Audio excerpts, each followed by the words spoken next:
Alright, what's going on?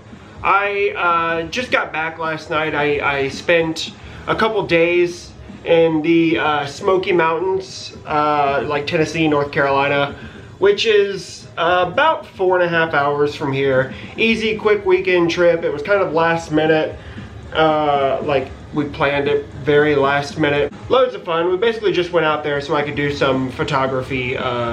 Right now they're in like peak foliage, so it was absolutely fucking beautiful. And like I think I mentioned in the last video, I'm going to West Virginia in a few days, basically to do this same thing. So it's been a little bit of a busy last week, and I know next week is going to be busy too, so I'd like to have another one of these filmed. I gave myself a backlog of these to post, but I only have one more as of right now. So I figured I'd get another one of these done. That way I don't go a long period of time without posting anything again. I know I've plugged it a few times on this channel before, but if you're wanting to see some of the photographs that I got when I was in Great Smoky Mountain National Park, then follow my photography page on Instagram, link in the description. Alright, let's get into it. This is what we're listening to.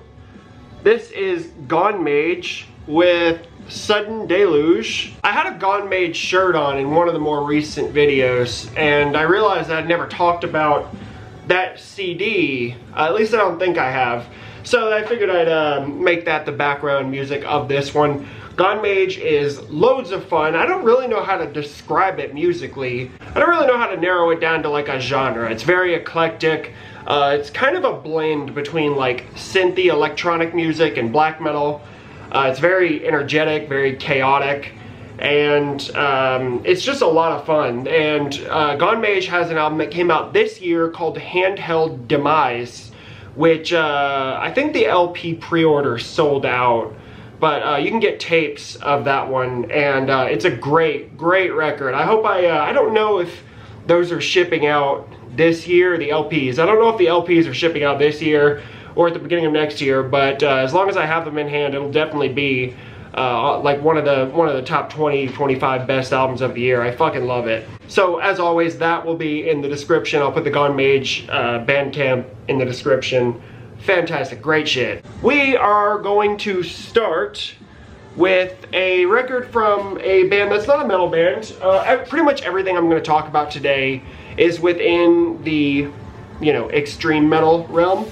Well, the metal realm at least, but this is not. But I'm very excited to talk about this one. This is King Dude with Death. So this is the final King Dude full-length album. I have been a big fan of King Dude's music for the past 8 years. I saw King Dude live in 2014, maybe, opening for Ghost. At the time I didn't know King Dude, so I didn't pay much attention when he was playing. I had seen somebody that I knew at the show, and I was just kind of talking in the back. And, you know, I didn't pay much attention to it. But later on that year, I decided to give it like a proper shot, and I played Lucifer's the Light of the World from the album Love, which is absolutely my personal favorite King Dude album. But Death here was always supposed to be the final King Dude album. There were 4 albums that were, I guess, part of like, maybe like a series. Maybe the albums are supposed to be like companions to one another. I'm not really sure the thought process that went into it. But I think that Love, Fear, Sex, and Death is in reference to a book, because I looked it up a while ago, and it was like the Process Church of the Final Judgment or something like that. It was like Love, Sex, Fear, and Death or something. So I'm not really sure like the significance of why he wanted to do that. But, you know, I'm glad that King Dude has sort of realized the vision of the project as a whole. And every album that King Dude ever released is a good record. I definitely like some more than others, but every single album has at least one song that I play regularly. Like for me, I think Fear was probably my least favorite King Dude album, but that album has the song Maria on it, which is up there with my favorite King Dude tracks, you know, period. So The same thing kind of goes with Sex, which I don't like quite as much as Love, or honestly even as much as this one. But Sex has the song Prisoners on it, which I love. And it also has Shine Your Light, which is up there with like top 3 favorite King Dude tracks for me. But this is an absolutely fantastic way to end the King Dude project. So a lot like pretty much all of King Dude's records, this album is full of like different styles of music. Like just going through here, like the song Sweet Death is nothing like Lay Waste to the Human Race, and the song Black and Blue is nothing like Cast No Reflection. Like this guy has such a way of sort of melding all of these styles into one very cohesive sort of release, and it works perfectly, and I fucking love it. As for favorite tracks for me, the song Cast No Reflection is probably my favorite. It's kind of like a vampire track, but Sweet Death would be the other one. Besides that, Lay Waste to the Human Race is great. Silver Cord, Pray for Nuclear War. Black and Blue is kind of like a ballad track. It's kind of like a duet with King Dude and I don't know her name. But Sweet Death is also kind of like a duet, but it's very different. Sweet Death is a kind of, it almost sounds like an 80s track, and I fucking love it. But this is a really, really nice packaging, so I'm not going to talk too much about the music. You can see it's got a die cut cover, which is very, very nice. I love the sort of King Dude cross on the front. You can kind of see the Reaper with the girl there. If you pull out this, which is such a cool piece of art. I love the picture of King Dude himself in the coffin. Very, very cool. And there's the back there with that same sort of Reaper picture with all of the, you know, the track listing on it. Very cool. I also like the promotional sheet that Van Records sent with this. Has just a death on the other side, which is cool. The back cover, it's all like rainbow font. Van Records, which Van Records just, I mean, they can't miss. Everything they do is such nice quality. The gatefold has that same coffin image, and you can see there's a spot gloss death with all the lyrics. This also comes with a double-sided poster, which I will show you. One side is the great coffin image. Again, can't get enough of it. Fucking love it. And the other side is that picture of the Reaper with the girl, King Dude, death. Love it, dude. The vinyl itself, I think this was only released on one color. So I think all copies came on white vinyl. I might be wrong about that, but yeah. Love the labels, very cool. But yeah, a hell of a send-off record for sure. I can't get enough of this thing. Hopefully, if anybody has gone this long and just known that King Dude kind of runs with like the neo-folk sphere, and you've never listened to it, man, you've got to give it a shot, because I wish I could hear like some of the King Dude material for the first time again. Hopefully there will come a time where I'm able to talk about more music from the guy behind King Dude in whatever form it takes. But yeah, man, really good stuff. I'm thrilled on this one. That's King Dude with Death. I'm afraid of what I might do in your name. Your signature claw marks remain upon my flesh, a ruby stain. Alright, moving on. This is something that was extremely exciting for a lot of people, including myself. And when I saw that this was happening, it was very out of the blue, and it was kind of just like, hey, the CD version is up for sale right now. So I didn't even know that this was coming out this year until the CD version already went up a few months back.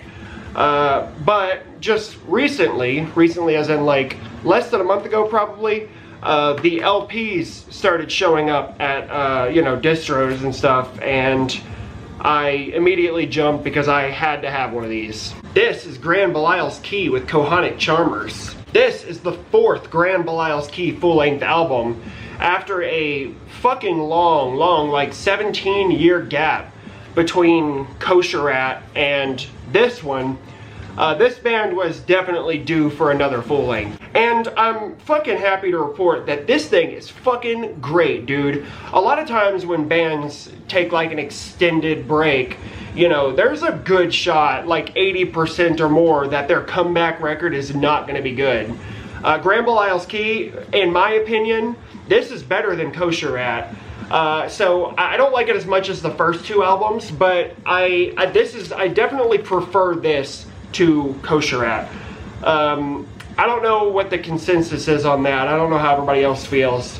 So if you want to drop that in the comments, feel free. And you know, Grand Belisle's Key has gone through a few lineup changes throughout the years. And of course, with a 17-year gap, you know, a lineup change is almost just expected. So the guy doing vocals for Grand Belisle's Key these days is the guy, I think it's the current vocalist for Absurd, because their lineup is pretty confusing overall, but I'm pretty sure that it's the current vocalist for Absurd. And he also did vocals for Lurer, which I fucking love. Like, I haven't heard all that material, but the Iron Hand of Blackest Terror is a fucking great record.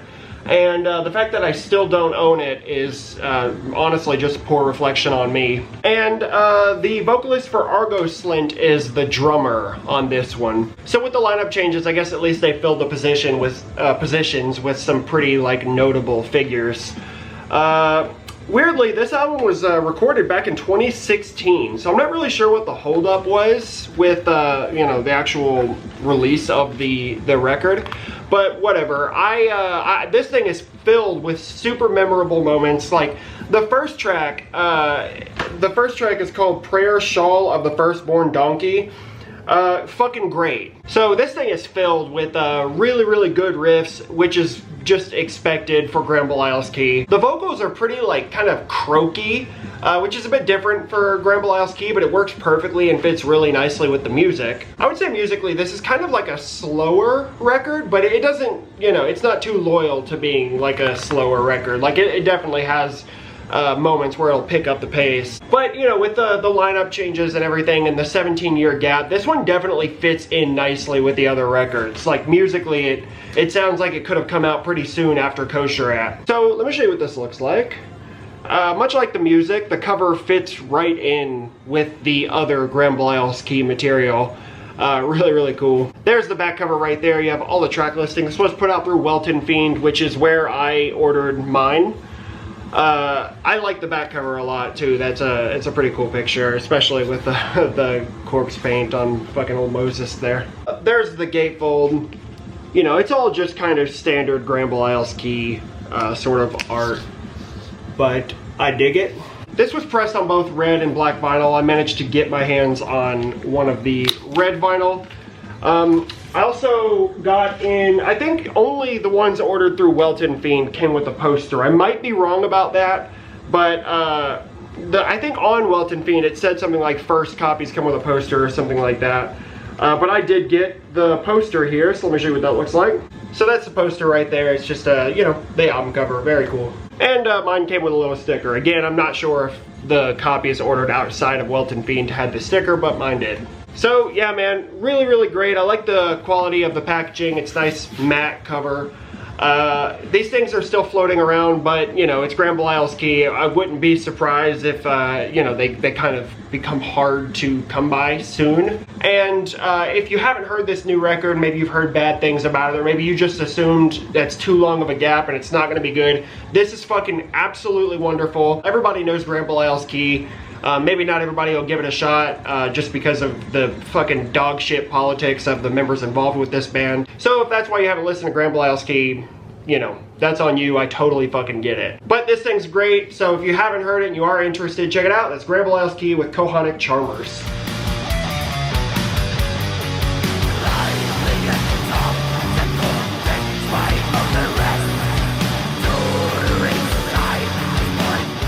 Alright.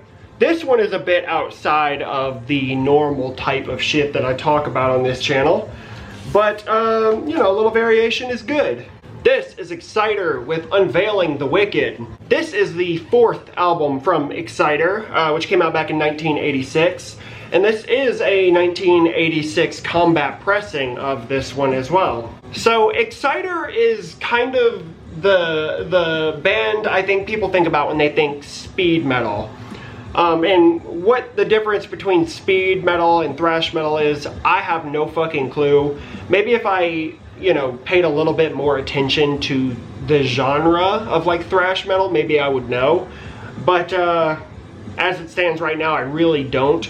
But CXXXIX has always, you know, been considered speed metal. I've talked about CXXXIX before, I think. I talked about Violence and Force, which is the second album from CXXXIX. But this band formed back in like 1978 under a different name, which I want to say it was called Hellraiser.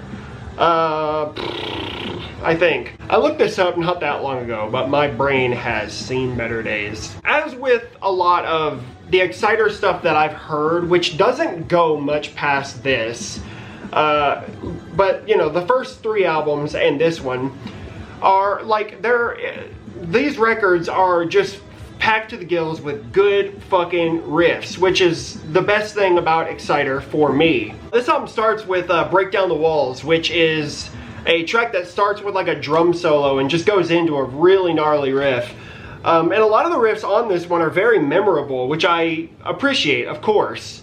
Vocally, the guy's kind of like a wailer. Not entirely, but you know, a lot of the vocals on here are just that really high-pitched like wailing that sort of trades off with like a deeper, more normally like sung vocal, which I like it a lot. Enough variation to keep it interesting for sure. I will say that not every song on this is great. The 4th track on here, I Hate School Rules.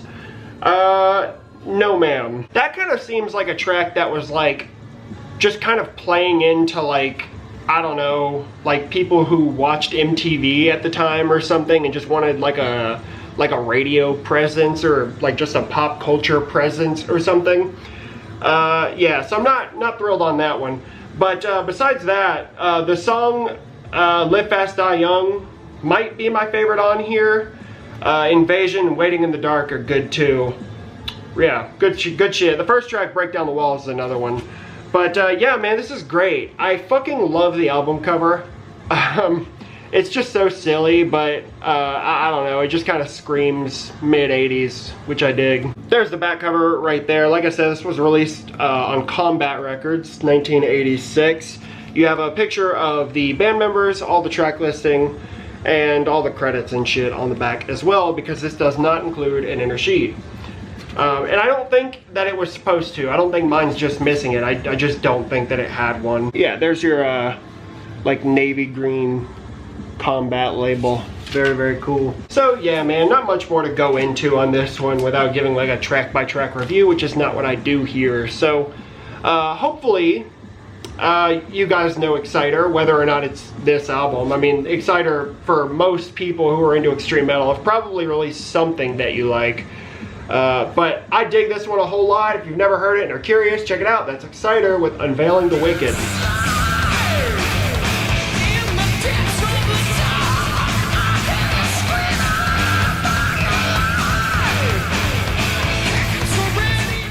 Alright, let's kind of speed through these last 3. The packaging on all of them is pretty simple. So, yeah, we don't need to spend too much time here. The first of the last 3 is this. This is Phantom Spire with Formless Wraiths of the Black Ascension. I have not been familiar with this project for very long, but it did not take me very long to learn that this project seems to get quite a bit of like shit online. And probably for the same reason that, you know, bands like Old Nick, you know, get the shit that they do. It's just kind of different, and it sort of breaks the, you know, cult black metal mold, I guess. And that's not always a compliment. Like when I say that, it's not just inherently a good thing. Not all bands that break the black metal mold but kind of stay in the same realm, I don't like all of that shit. But this is actually really good. I pretty much like anything that takes a page out of like the Grossum Kite playbook, and you know, this definitely does that. But basically this is a compilation. This is a pretty new compilation of the first 3 demos which are all just one long track apiece, and then 3 previously unreleased bonus tracks. So only 6 tracks, but this is a, you know, pretty long record, because each of those first demos are at least like 13 minutes long apiece. This project formed, I think it's a USA-based project, but I'm not 100% on that. But the releases date back to 2019, and there was a full-length album that came out in 2020. I have not heard everything that this project has done. I haven't been that familiar for that long. But I do really like this. I love the heavy use of synths in black metal, as you all know. Yeah, it definitely leans pretty heavy on like the ambient stuff. The black metal stuff is like very thin and raw.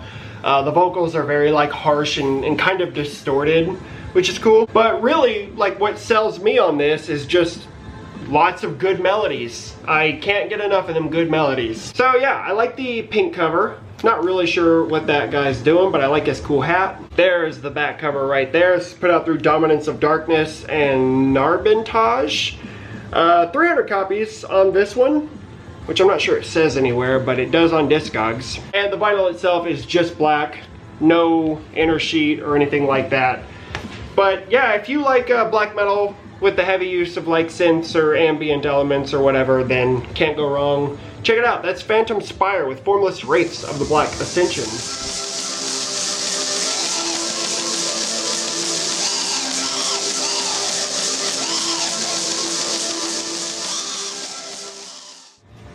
Alright, moving on. This is a 2022 full-length album, and it's very kind of hit or miss whether or not I actually like pick up the newest album from this band. And that's not a knock against this band for sure. Like I really like everything that I own from this band. They just put out so much shit. This Circle of Ouroboros with Theresa. Yeah, T-H-U-R-I-S-A, Theresa. This is one of 3 full-length albums that this band has done in. If you look at like the list of releases for Circle of Ouroboros on like the Metal Archives, it is thick with at least 3 C's. Circle of Ouroboros is a weird one. Like, you can't just call this black metal. I mean, honestly, I feel like most of the tracks on this one couldn't qualify as black metal at all. Some of the tracks have like no harsh vocals. A lot of the material just, it doesn't qualify as metal. And yeah, it seems like Circle of Ouroboros is either influenced by nobody or influenced by a ton of different styles of music. I don't know anything about the guys behind this band. I do have endless respect for the work ethic, because even now in 2022, like, this band is still doing shit that I fucking love, and there's just so much of it. Circle of Ouroboros is very much just kind of playing their own game. They are sort of widely respected and maybe like credited as being part of like a black metal scene, but like there's so much more to this band than that. I like the clean vocals that this band uses, and they, you know, they use it pretty liberally. They're not like technically good vocals, but it works so well with the music. The harsh vocals are fucking great. I love the melodies here. I love the sort of songwriting here. This actually is pretty cool because it comes with the lyrics, which I think this is the only Circle of Ouroboros material that I own physically that does. I might be wrong about that, but offhand I can't think of what else I might own from this band that includes the lyrics. But let me show you what this looks like here. This was put out through Black Omen, well, Final Agony, which is now Black Omen. Like, if you want to find the web store, it's Black Omen, Big Cartel. But yeah, they might still have copies of these as well. But yeah, as with all of the Circle of Ouroboros like covers, it's kind of weird. It definitely isn't typical for, like, you know, black metal for sure. But you know, I really like it. It's very unique. I also can't remember offhand if this band normally uses like English titles, but everything here is in English. So yeah, I'm not sure if that's like pretty common for this band or not. I just can't remember everything else this band has done.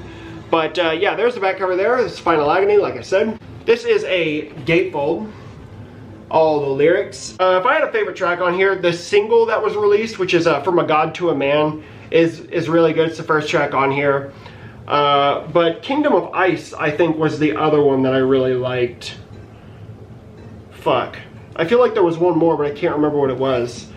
Shit, whatever. The labels are very simple. I'm not going to pull it out.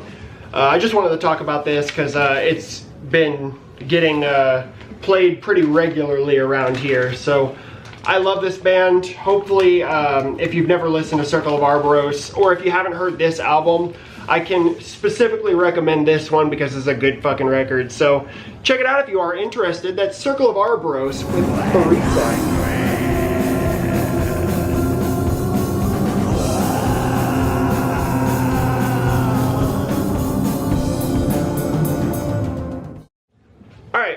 Let's wrap this one up. This might actually end up being a shorter video than normal, which I'm okay with, but I don't know, I know some people like the longer videos. We're gonna wrap this up with this is actually a 2022 record as well, but this is kind of a weird one too. This is White Spade with the self-titled full-length album, White Spade. So if perhaps you weren't paying attention or something, I don't really know where else this was announced, but I follow Midnight on Facebook, and I don't know, a couple months ago or something like that, Midnight had posted links to listen to and buy the 12-inch for this. And basically this is like Midnight doing a Motorhead impression. So, you know, Midnight kind of has a reputation with some people as being a sort of Motorhead or like Venom ripoff band. I don't personally like much of Motorhead or Venom, which I'm sure I've talked about here before, and has earned me no favor with anybody. But I do like this record because, you know, it's got that signature sort of almost like Midnight sound, and Athenar's vocals are you know, unmistakable. But I would say that this record suffers from the same thing that keeps me from like loving Motorhead, and it's basically that like every track on here is very similar to every other track on here. It's very no frills. Like every track on here, well, maybe not every track on here that I can think, you know, just off the top of my head, but every track on here, like the chorus is basically just the name of the song. But whatever, like I know this kind of thing and Motorhead have their place in metal. So, you know, no hate for me, it's just a personal, like, preference of not music like this. But, like I said, I really, really love the Midnight sound, and I like Athenar's vocals a whole lot. So when I saw this, I just picked one up. The album cover is very simple and obvious for, like, White Spade, but it's got the Midnight Scythes, which I like. There's the back cover right there, the same thing, inverted colors with all the track listing. At the bottom it says, dedicated to all members of Motorhead, on earth or not, and fellow Motorhead bangers. This was released through Iron Grip. Also, I decided to keep the little sticker that came like on the saran wrap. It says, this could be the album Bronze Records rejected in between Bomber and Ace of Spades. So I guess Midnight here was going for a very specific era of Motorhead to kind of emulate. And I will say, by the way, that like as Midnight is kind of all just Athenar, like he writes and records all the music and just plays live with a couple other people. I'm pretty sure that, yeah, the other guys who play live with Athenar, with Midnight, are credited on here as like playing the music. So I guess Athenar himself didn't do everything on here. But this is just a single-sided lyric sheet. This was released on a few different colors, red, blue, black, and I managed to get a copy of the white vinyl, limited to 350 copies. But just to sum this up, it's good riff-driven metal with kind of like outlaw lyrics. Basically exactly what you would expect, knowing that this is kind of like a Motorhead tribute. But whatever, I dig it. It's definitely worth a shot, especially if you're into stuff like Motorhead. Yeah, give it a whirl, let me know what you think. That's White Spade. Soon you'll face the news. We're on board to lose. You won't hear me cry. I'll just spit in your face. And that is fucking it. This is definitely going to be a shorter video than normal, just based on how much time I've spent filming. But hopefully that's okay with everybody here. I didn't need to talk too much about some of the stuff that I showed today, so it works out. I'm gonna try and get another one of these filmed within the next couple weeks, because I like kind of having videos just ready to post. And you know, I don't really like there being month-long gaps in between videos, so I'm trying to stay on top of it. But until next time, guys, thanks so much for sticking around, and we'll talk soon. Later.